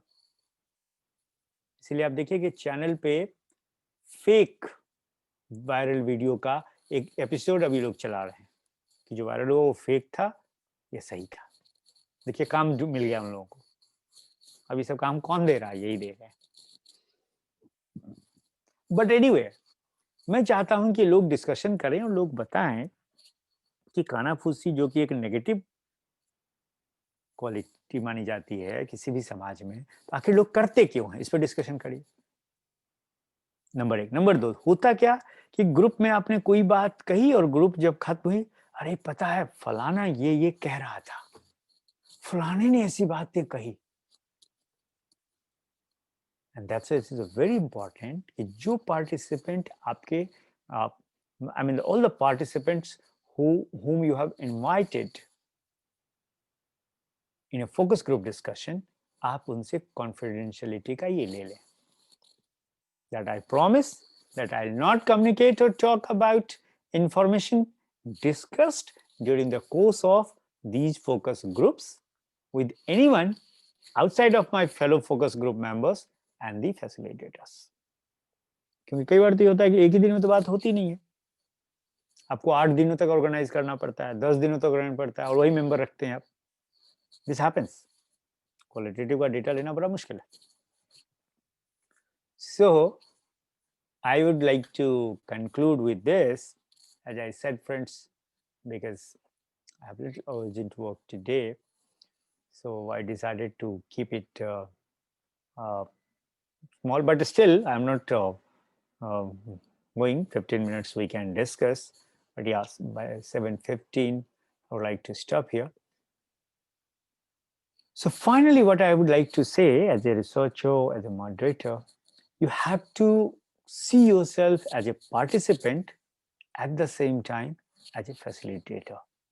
So role reversal: facilitator, participant, participant, facilitator, both. You are facilitating, at the same time you are participating, and when you are participating you have to facilitate the discussion also. So keeping that only, I suggested that it would be better that you should uh, mm, ask someone else to moderate, so that you can very keenly take a note, not only in the form of audio and video, but with on paper and pencil also. Some point, some words, something is coming out very uh, interesting, which generally people don't know. And that's the job of the researcher, particularly in social science. The things we take for granted, what is the real reason behind that? So I would like to stop here my presentation, but at the same time, uh, I would like to suggest, because some people have written that, yeah, I have asked Pramodji to share some of the documents and the some of the books and the articles to share with you, and he has done that. I have seen, and every day he will be doing. Uh, I hope so. Uh, at the same time, uh, there are uh, things which can be discuss further. For example, suppose I would like to share with you, like in education, what are the things that you should study? Uh, and this is the real one. I'm not saying that, and these drafts have been sent to me uh, by the same people, that please go through this and suggest us. If you are interested, I can share with you. For example, Shahid Bhagat Singh College, Delhi University, and College of Vocational Studies, Delhi University. And the subject groups was students from the UG, undergraduates in history, economics, commerce, and BCA. Okay. And this was organized on 15th and 16th of May 2019. And the topic was um, evaluation reforms in higher education institutions in India. See, I'm giving the example. This is the, and this is available. I can share with you uh, this maybe in the form of what you call, say, some links or even hard copy. I won't mind. Evaluation reforms in higher education institutions in India. And I would like to read out, see what is this. And this was actually conducted there. And out of that, just I would like to share with you, see 3 pages notes. Evaluation reforms in higher education institutions in India notes that the higher education system is examination oriented. Examination system is affiliating in nature, with external final university conducted examinations at the end of every semester or every year tests memory power of students. The report also notes that examination causes stress and anxiety to the students. The report further recommends the need to orient assessment to the outcome-based education, and the report elaborates a scientific model of outcome-based education in great details. So the report further presents four models of external and internal assessment based on weightage of external internal in the ratio of 70:30, mostly 75:25 or 70:30 or 80:20 is there. And I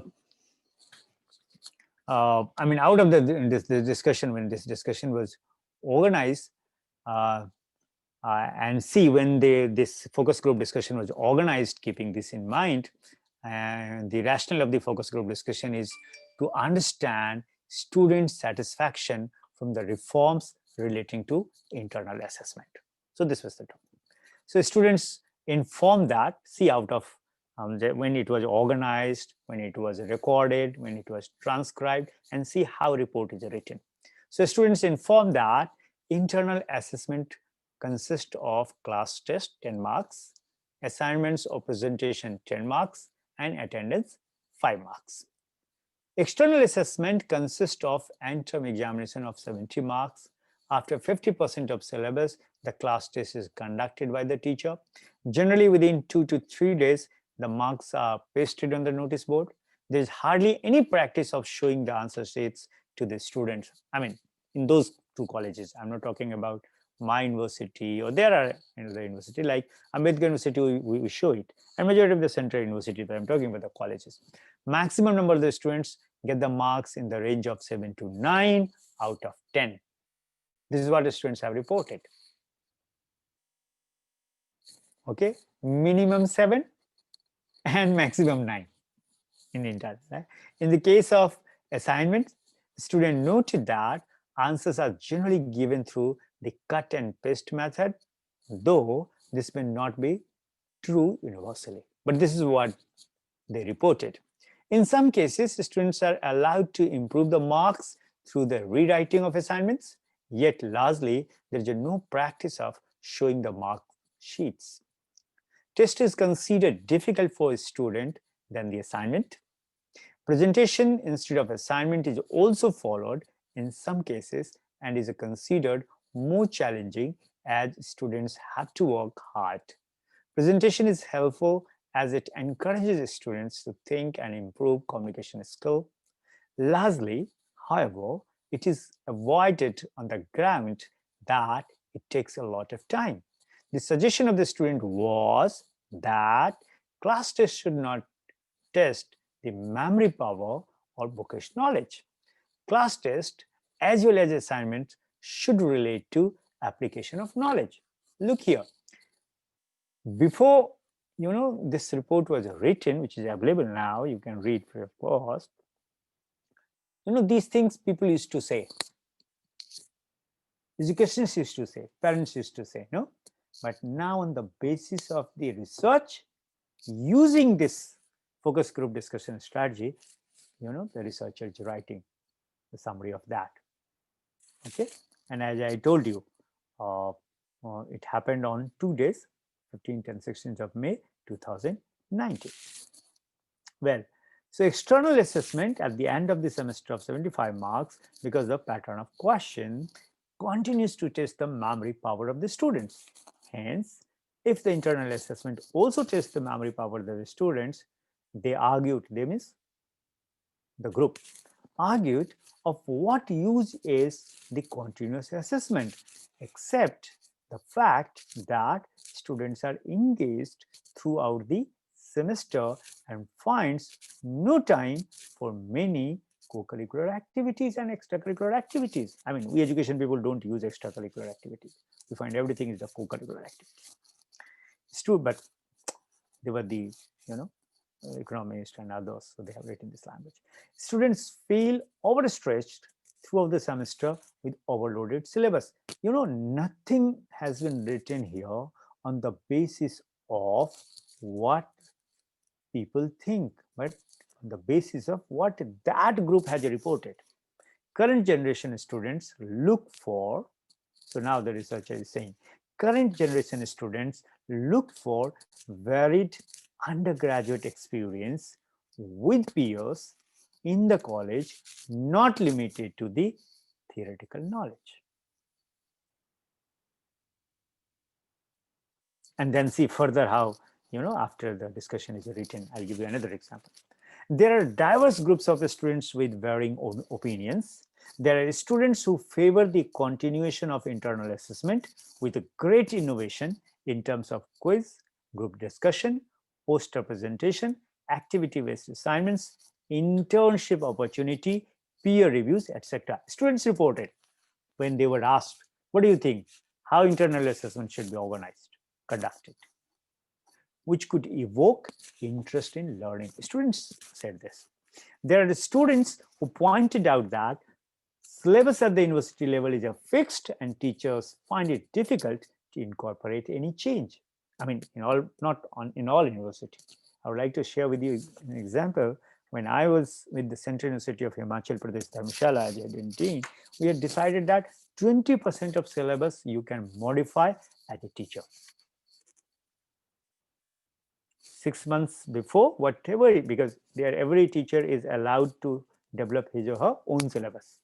Suppose there is one paper and taught by 3 assistant professors, all the 3 professors will have different syllabus. We did a lot of innovative, uh, uh, exercises there.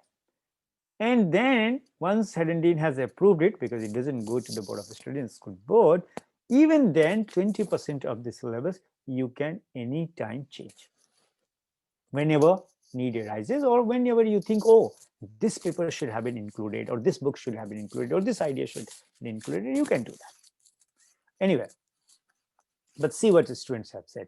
Students have said that teachers find it difficult to incorporate any change in the syllabus. For example, teachers taught GST, although question was asked on value-added text as per syllabus. Students also noted that to realize the benefits of internal assessment teaching practice should also be made attractive. If lecture method with information bombarding continues, then students do not have patience to listen to them every day for 4 to 5 hours. Ultimately, they lose interest and prefer to watch YouTube videos, prepare for certain certification, and attend to coaching for competitive examination. This leads to absenteeism in the class. The fear of cut in marks due to non-attendance then leads to managing the relationship with the teacher. Teachers generally are liberal in granting attendance. In practice, so as to avoid any problem arising out of non-attendance of students leading to ineligibility of students in examination. Just see. And this is the case, and this came out in the discussion, group discussion only, where the venue is Shahid Bhagat Singh College, Delhi University, and College of Vocational Studies, Delhi University. Now, if the same thing is reported in Bihar, people say, oh, why it is happening in Bihar and UP? But see, this is happening in the heart of the capital of India. The university, my alma mater, because my all, 4 professional degrees, bachelor, master, MPhil, and PhD, all from University of Delhi, there only. And the students have reported this. I'm just giving you the sample. Once group discussion is conducted, everything has been recorded and transcribed, how to write that.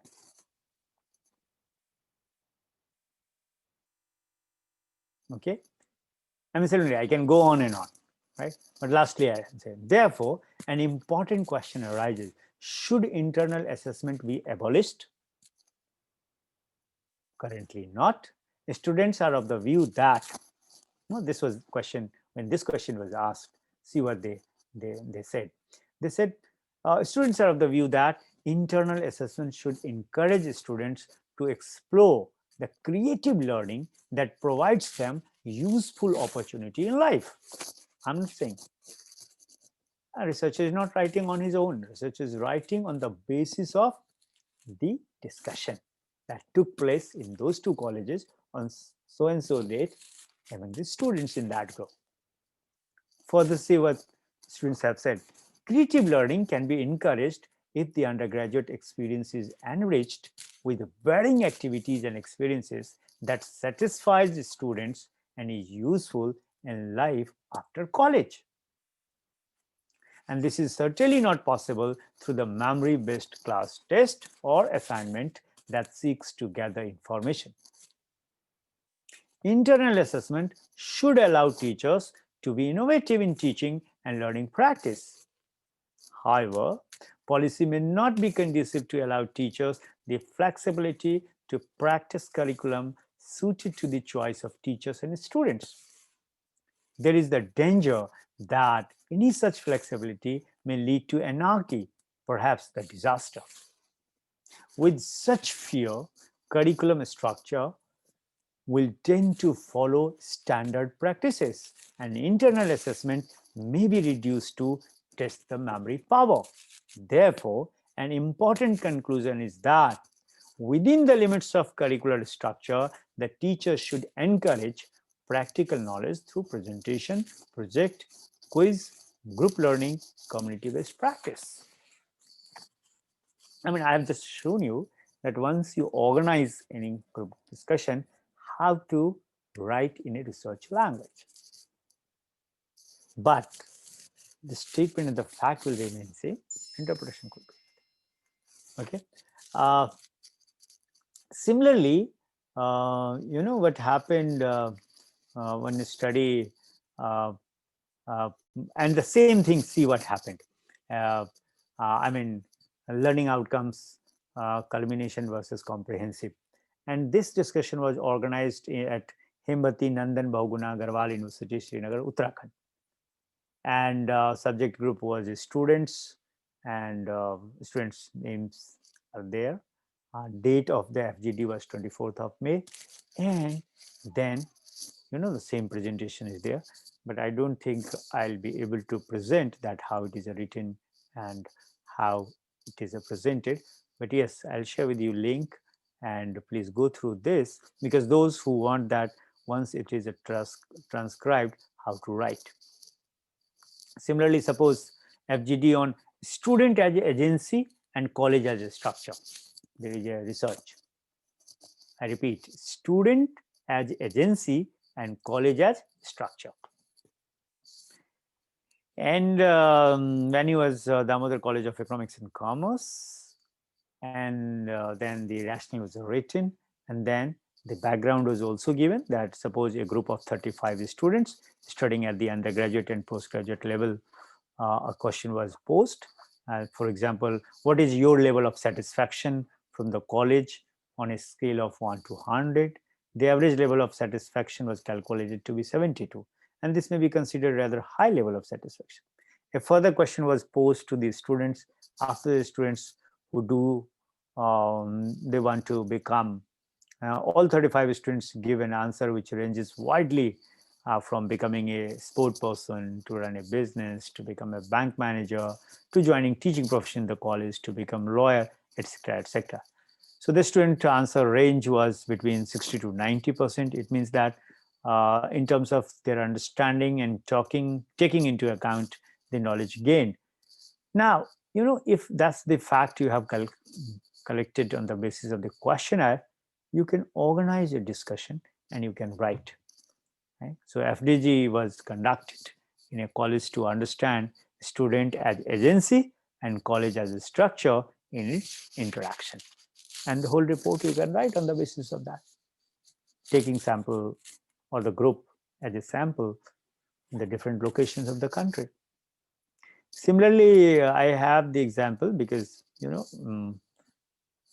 I don't call myself expert, but these drafts were sent to me to see whether these are okay or some things required to be done. That's what I'm sharing with you. Like I told you that in Jammu and Kashmir, there was a winning government college, degree college, and Akhnur, Jammu University, Jammu and Khalsa College of Education, Jammu University, and at two venues. And students were taking from the undergraduate courses and teacher education.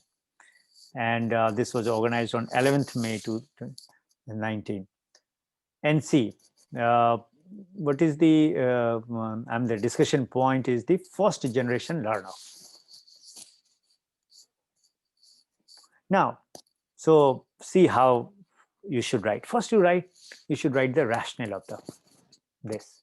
So when Paul Freire wrote The Pedagogy of the Oppressed and presented the literacy solution in terms of pedagogy that liberates one from the oppressive structure, the context was different. In the second decade of 21st century, there is a much awareness for study higher education. The students were the first generation learners, pass out from the school and search the college in nearby locality to fulfill the dreams. The state government reach out to the rural areas as and when resources permit them. Government Degree College, Akhnur, established in 2005, is one such college with 2,000 students, 33 permanent teaching faculty, 100-bed hostel coming up. And this college attracts students from border area with Pakistan.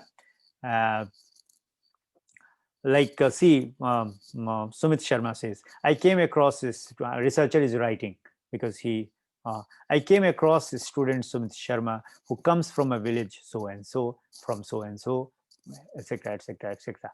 And then writes, traveling first 6 kilometers on foot, then reaching back home by spending the equal number of hours. Another student, Arti Devi, comes to the college from Kotmayara on a scooty, traveling 30 kilometers in an hour. There are many such students who are first generation learners who wish to fulfill dreams of life in rural areas. So the question is, now, national is over. So the question is, do you have policy and strategies in place to teach the first generation learners? Number one, do you have any understanding of the first generation learners? People like only simply like first generation learner. What happens with first generation learners? What suffering, what problems, what difficulty do they face being first learner generation? Who they are? What is their cognitive deficit? What is their language deficit? What is their social and cultural deficit? Now, if as a researcher, I'm interested in this, I think I should conduct this research using focus group discussion. So through the 2 focus group discussion with the students who wanted to know the first generation learners and understand strategies to deal with them to realize their dreams, right? This group discussion was organized. Now see how researcher writes about who the first generation learners are. This is the first question. See, if you go by the academic, um, mm, because you'll have to give some definition academically also. Academic definition is easier to find out. The first generation learners are students whose parents never had an opportunity to go to the higher education institutions. They are the first in the household to reach the corridors of college. The definitional understanding is, this definitional understanding is, however, not sufficient, friends. Why? People write. Why? Because in terms of father's occupation, they may have a small business. They may be a small shopkeeper, a driver, a railway employee, an ex-army man, or a daily worker. Even this occupational understanding is not sufficient. So there is a need to probe further. So the researcher writes, and I quote, we ask them a number of questions. What is their ambition of life? Does college fulfill their ambition? Actually, it should have been, does college help to fulfill their ambition? College can't fulfill your ambition. What is the hope? So that's why you have to be very particular about the language. What is the hope so far as future life plan is concerned? What do they feel about teachers and principals of the college? Now see, once group discussion was organized, now the researchers are reporting. None of the around 60 students, mostly from the art subject, spoke in spite of the friendly environment that we created. It means, why? What do you think? People say, oh, they are shy. People say, oh, they were hesitant. No, but hardly people think in terms of language deficit. They are the symbols of silent voices in higher education, friends. No one understands them.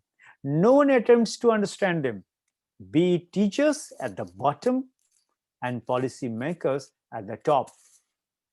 They suffer from fear psychosis. They do not express because they fear some mistakes will be a matter of laughing stock. Communicating in a formal setup may be a matter of identity, voice, and power for some, but it creates a sense of powerlessness among the first generation learners. See how powerful writing it is. They do not know what do they expect from college. They have seen many persons going to the colleges and getting a job in the government. So they also expect to happen the same. They do not follow the speeches of a disinterested teacher. When they study the textbook, it does not make sense to them. This is what they finally said in open. ये तमाम बातें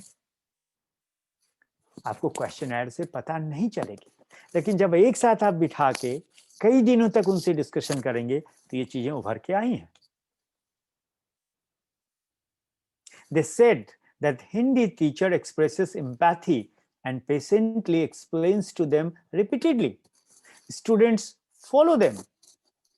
They ultimately revealed to us that they are weak students, and so far as book knowledge is concerned, they somehow passed out from school and opted for the soft options of studying some humanities subjects, social science subjects, notwithstanding the fact that some student, 1 out of 60, was from science stream as well.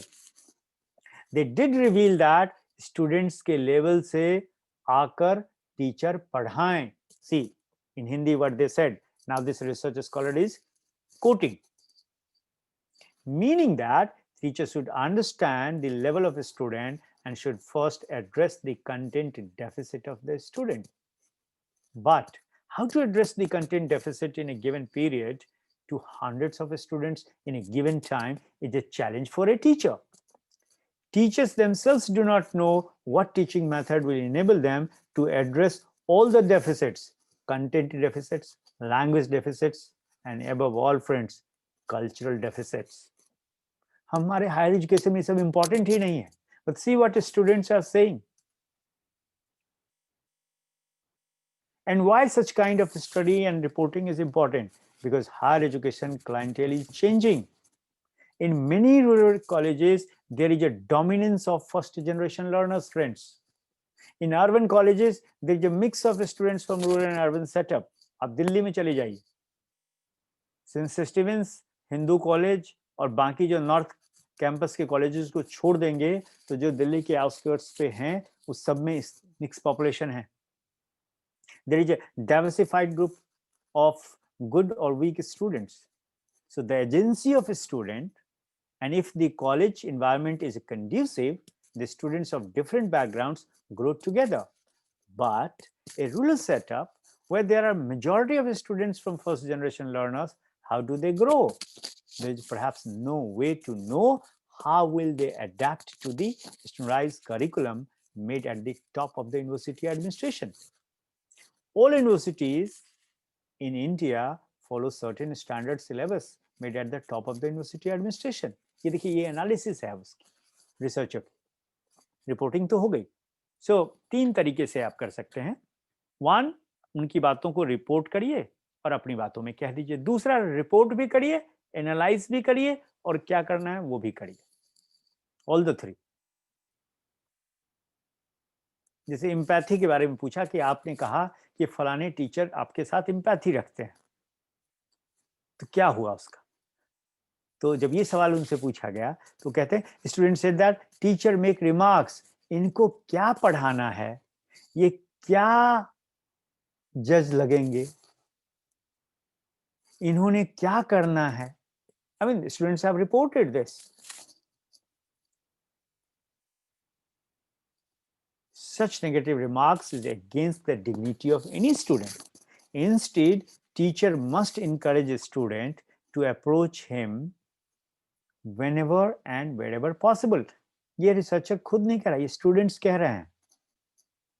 Every day teacher should meet students in group. लेकिन हो क्या रहा है?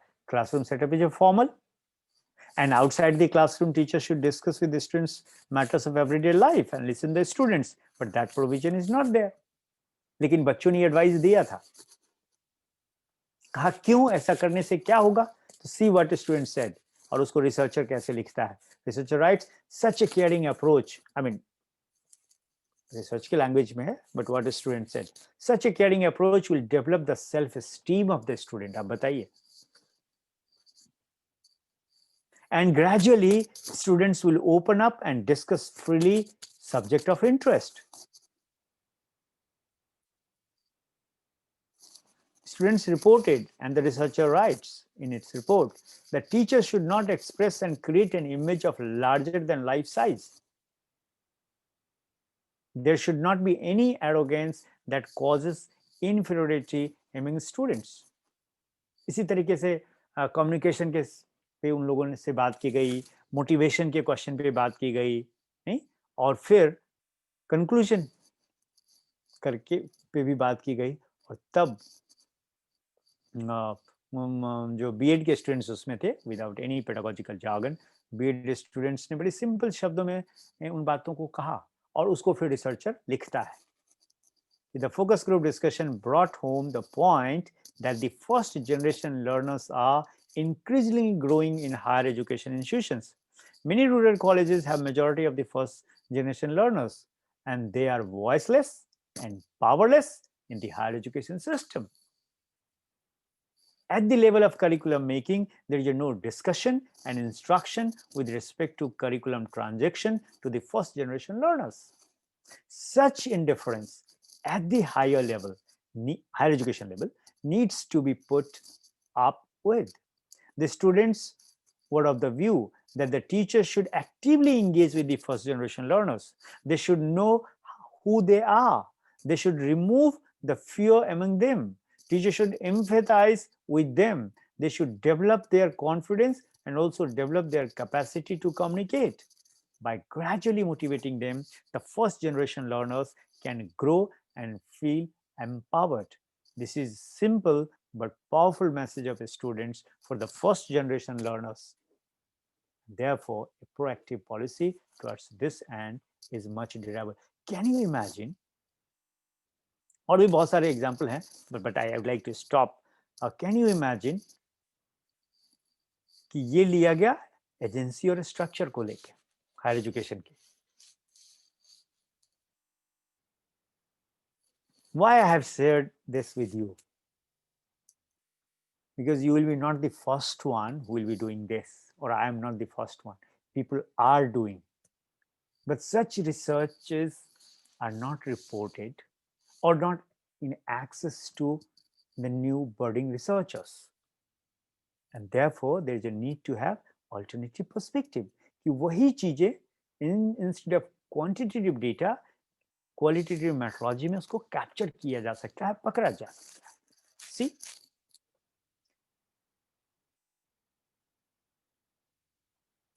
So I have a few studies more, but friends, time is up. So I would like to stop here, and it is over to the organizer, and I would like to end this.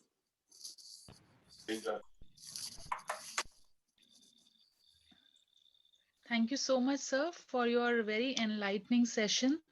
We really enjoyed it a lot and learned a lot of things from you, and really look forward to learn from you in the future sessions as well. Thank you so much. Thank you so much for your time and the knowledge that you shared, and with a lot of empirical and other examples that you had shared. Thank you so much. Thank you so much. Thank you so much.